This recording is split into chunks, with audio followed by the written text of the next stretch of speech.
So you made your way out of this kind of phase of anxiety using the strategies that you just showed. And then Yeah, so the next thing the happened, next right? thing. So the anxiety issue happened my freshman year of college. By the time I, say October my freshman year, it took me most that full year to work through it. And then going into my sophomore year of college, like I was still some hesitancy, but I was able to work through it. And then, my third, fourth years, like just great. It was like I was, at my normal self my last 3 years. Um, I've always been very passionate about career goals, and uh, I wanted to work as like a physical preparation coach and sports nutritionist with athletes. And Jude could probably tell you, I don't know if he remembers me telling this, but like I always told people I'm going to attend the Olympics to watch my athletes compete. That's right. And I remember saying that from day one, and I got some weird looks, but I'm like, oh, I could care less. It's going to happen. I'm very passionate, and I had worked up in my career where I was by 23, graduate from college, where I was working at an extremely high level caliber of athlete, and kind of my goals were, I was reaching my goals, and then a curveball hit where I started experiencing low back and hip pain. I tried to work through it for a while, and it kept on getting worse, and pretty soon I couldn't work, and before long, like I had trouble just doing normal everyday functions. I had to move back in with my folks' house. So let's just back up real Yep. quick. So as a sports performance specialist, for lack of a better Yep. term, your pretty much professional identity is wrapped up in your ability to be physical. Yes, physical. Right? Yeah, it's For lack kind of a better way of saying it. Yeah. Uh, So you are your business, yes. right? Yeah. And that was essentially taken away from you with this hip injury. Correct. But it wasn't essentially identified as a hip thing, though, right? No, originally they thought it was some back pain, so MRI showed nothing, and then I went to doctors who it went from being it might be a back issue to it's just a mental issue. Like there's nothing physically wrong with you. The pain is all in your head, for lack of better words. They said a little bit more polite, but if you read between the lines, that's what they were saying. Absolutely. Um, and by this time when I'm going with the doctors, I had to move back into my folks' house because I couldn't take care of myself any longer. And once I started getting multiple doctors saying I was basically bedridden 24/7, and when you hear that there's nothing physically wrong with you, you'll just have to work through it. That didn't work, so I started getting a little depressed at that point. Ended up having to get on a lot of different medications. My nervous system got really hyperactive, where I was taking everything from like Neurontin, gabapentin to very high dose ibuprofen to different things, and then I kept on going to doctor after doctor, and they said there's nothing wrong or there's nothing we can do for you.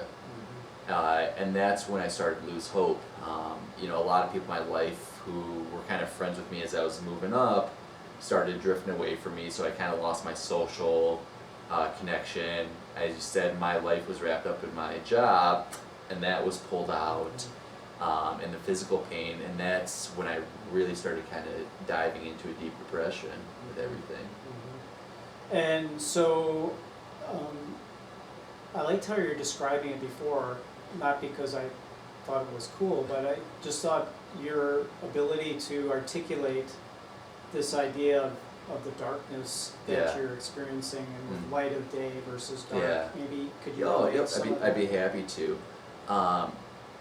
And so I got to a point, and the thing with depression was kind of different, and this kind of lead into what I'm saying was, I almost felt like it wasn't that, people looked at me, they were like, oh, he doesn't care at all. He does, that was probably the impression looking at it. I had different people make comments to me. And when I was going through the depression, it wasn't that I didn't want to care again. I truly wanted to care again. I just couldn't I cared about caring, but I couldn't follow through with it. Yeah. Whereas, like, you know, the analogy I tell people, it's like if you have a spinal cord injury, you want to move your hand, but do that spinal cord, even though the desire is there to do it, you can't do it because you don't have the nervous system connection going down. With me, with depression, when it started off was, I truly wanted to carry it, so the desire was there, I just couldn't carry it out. So it was almost like the disconnect, instead of being a nerve disconnect in my spine or whatever, it was like a disconnect in my mind. And then it honestly got to a point where my desire to even care again started falling. That's when things really got dark. And it was like, it was almost like the light of tomorrow ceased to exist because I knew that the darkness of today would never end. I knew in my mind, like, I was kind of hopeless that I would ever get out of the state of pain that I was in, because I had no hope for tomorrow. There wasn't that light there where I knew this could be, you know, grasped onto. And people are, in turn, the professionals are telling you it's all in your head. Yeah. So it's kind of feeding. It feeds that into monster. the same thing, yeah. You know, if someone would have said, you know, this is what's going on, you'll be able to get out of this, rather than just managing, you know, the pain management, you know, and trying to get a better outlook. But, you know, once you had hope, like, there is something we can get past this. It's not a lifelong sentence. Like, once you have that hope again, Right. it made a huge difference for me. Right. So as we talked about before, this kind of the healthcare system promotes this concept of disease management, Mm-hmm. right? Yes. We don't want to manage disease. We want to break through. Yes. We want to get past it, Mm-hmm. right? So what kind of a time course would you say, you know, from the time you really knew you're starting to get in trouble to the time you felt like you were starting to work your way out of it? To work out with the depression or the anxiety situation. Let's start, since you've just been talking about depression, Yep. let's work on that. When I realized I started, you're like, okay, I can tell I'm starting to get depressed. That was probably September of, it would have been, I think, September of 2008. When it really got bad was by, and when I, like, the darkest of the dark, where there's just no hope, would have been by roughly the end of November, December that month, so about, you know, 4 months into it. But at that time I'd been to multiple doctors, and I was probably in that state of mind up through May of the following year. So you're looking at October, November, December, January, February, March, April, May. So we're talking a solid 8 months where it was, you know, pretty hard in that regards. And so you discussed how the rational thinking with anxiety kind of helped you kind of step back from it, Yeah. and kind of see it for what it was. Would you say the same strategy is what helped you with your depression, or did you know, something else? The big thing that kept me hanging on when I was in the depression was knowing that people cared about me. Like, because you get to the point where I was at the point where living that life was far scarier than dying for me. It was, yeah, you know, and I can literally recount 5 interactions that I had with people. One was a phone call, the other 4 were in-person interactions, and, you know, the who, what, when, and where's, you know, kind of varied between all the scenarios, but the one thing that was definitely present in it was how much these people truly cared about me, and how much they truly loved me, and how much their lives would be different if I wasn't in it with them. And so that's what kept me hanging on when it was dark, was just knowing that people cared. And you know, in some of the moments, it wasn't like the rah-rah motivation type speeches. It was literally, they were just sitting with me, and, you know, I probably hardly even talked at all. They may have even said 15 words, but I just could truly feel how much they cared about me. And so that's what kept me hanging on when I was going through the worst part of the depression, and kind of gave me, some degree of hope of still, hanging on, was that. And then when I really started making gains out of the depression was when I finally started getting answers in terms of what was causing this pain that had me bedridden for so long. It turned out my hip was really destroyed, and once I realized like there's something to it, it isn't all in my head like the doctors have been saying for the past 9 months. And then you have hope again, and that's, there's something tangible you can touch, and this is the situation.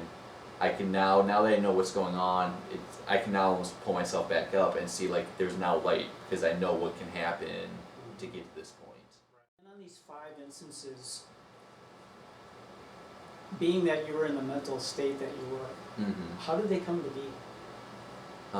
So you didn't orchestrate them. You didn't say, "Hey, no. come on over and visit me." These people, on their own volition, made themselves available to you. Yeah, right? yeah. So would they physically come to your mom and dad's house to come and see you there? Is that how it worked, or how would that? People like there's a couple people that just came and visit, and a couple of these interactions were with my mom and dad there. One was someone calling who knew I was in bad shape, and one of the things that kind of fed into my depression was, and why these were so impactful, where I had a lot of people distancing themselves at that time because I was no longer up here in terms of career wise, and like when you have 99% of people in your life do that to you, and then people are coming out of their way to make an impact.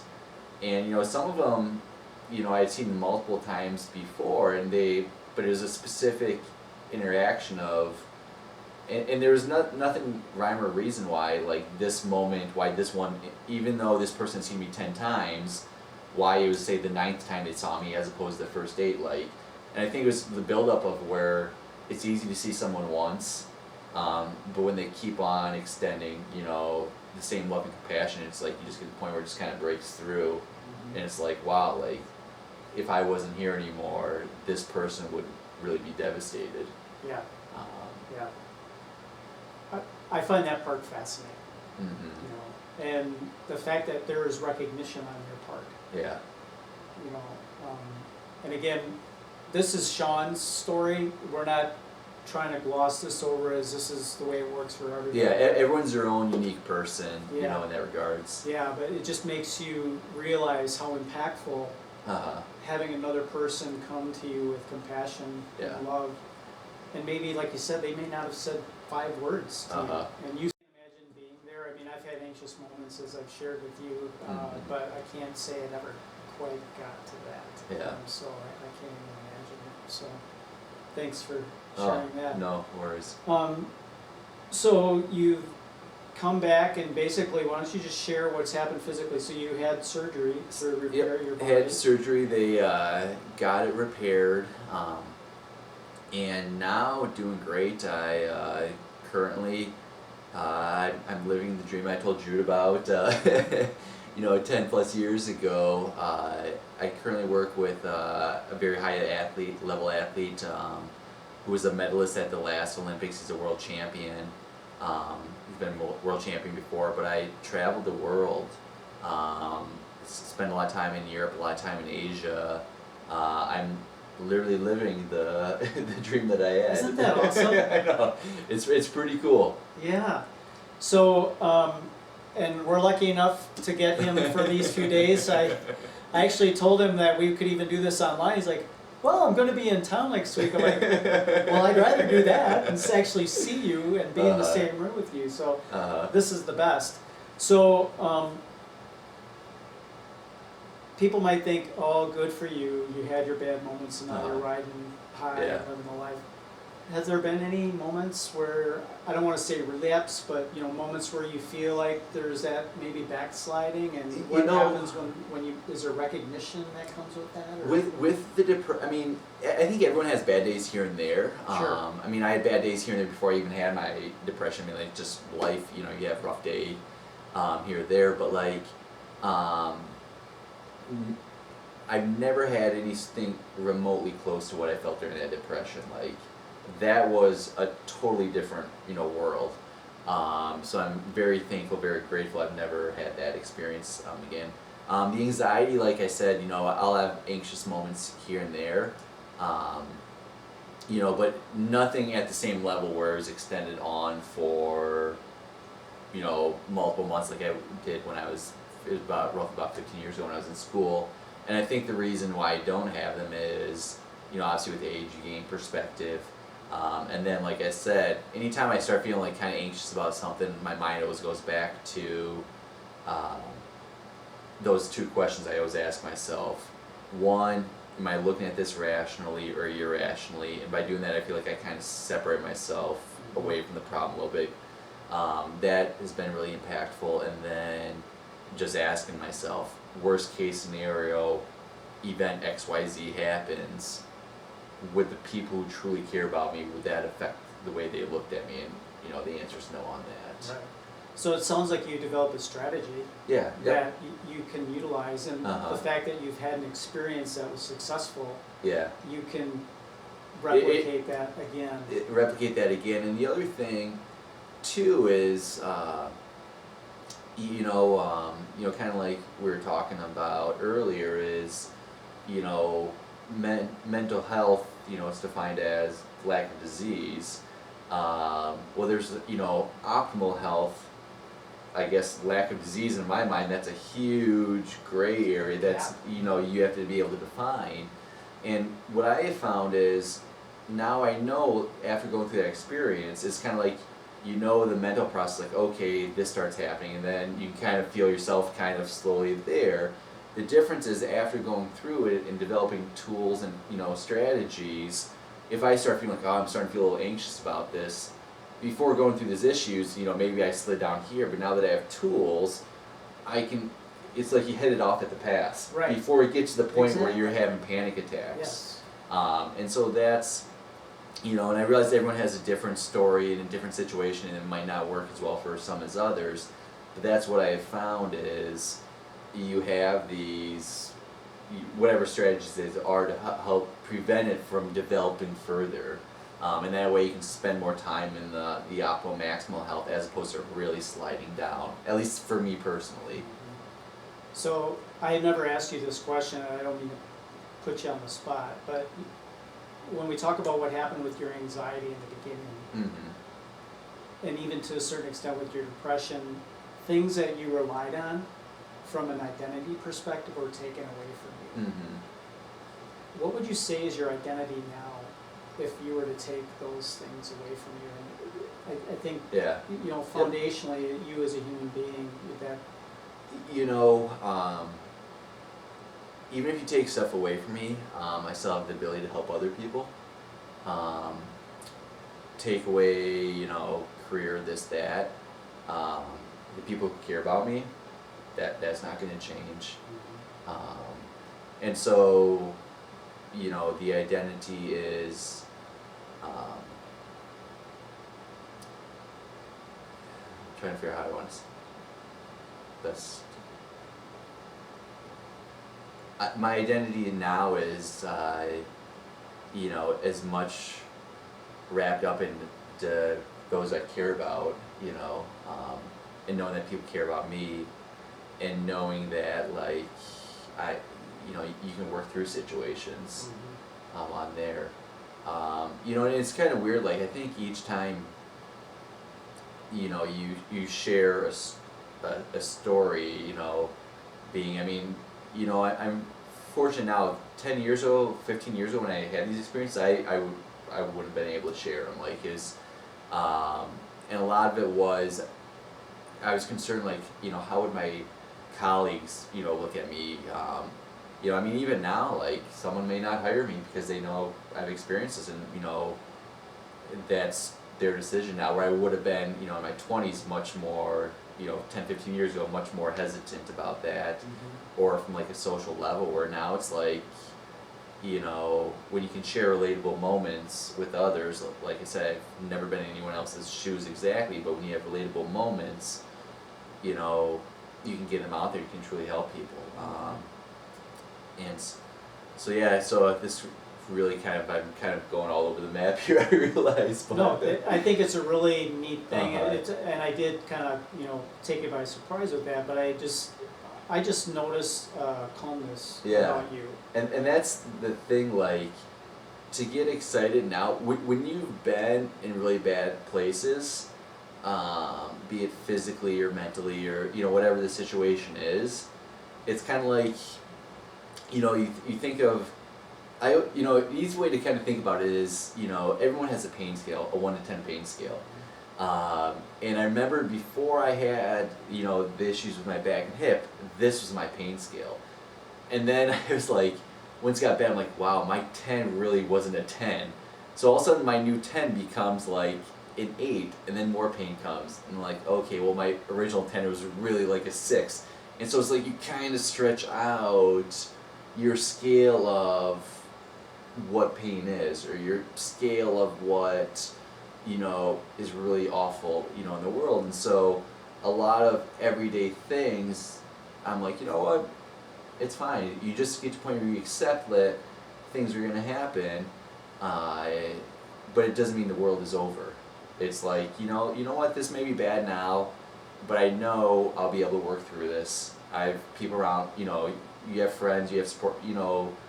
That aspect. And I think that's the biggest thing now. If I look at myself today versus then, like I think when I was in my 20s, I still cared about people. I still was passionate about what I did. Like, so I think a lot of things are very similar, but I think I just have a much broader perspective. And my, if you want to say, my scale of what's truly important in the world, is much more broad and vast than what it was back then. Right. I look the word I like that I think that defines is your resilience. Yes. And I think what we shortchange ourselves in this in many respects is your capacity Uh-huh. to do or be Mhm. or assume Yeah. something. And in the process of going through that, you realize, wow, I guess I can take more than what I really thought. Yeah. Not that I want more pain, Yes, but yeah. my capacity far exceeds what I really think Yeah. of myself.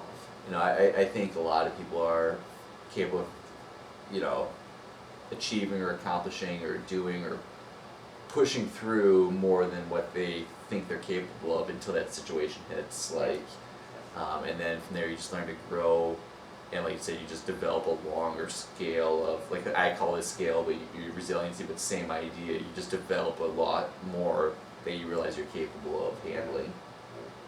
Well, I can't thank you enough for sharing your story Right. with us. So if there's anybody out there who wants to look you up, where would they go to find you in the Yep. internet world or anywhere Social else in media. the real world? Instagram, I'm pretty active on that. My user handle's S as in Sean, T as in Tom. My last name Casey, CASEY 34, so STCasey34. I'm on Facebook. My website, I have caseperformance.com is my website. We'll reference that. Okay. No, I appreciate that. Awesome. Yeah. But Well, thank you, Sean. I you're more than appreciate welcome. you. I love you. And thank you guys for watching this. Again, this is May Mental Health Awareness Month, and we have made you aware of a success story here. And know that you can succeed with it too. So thanks for tuning in. We'll check you the next time.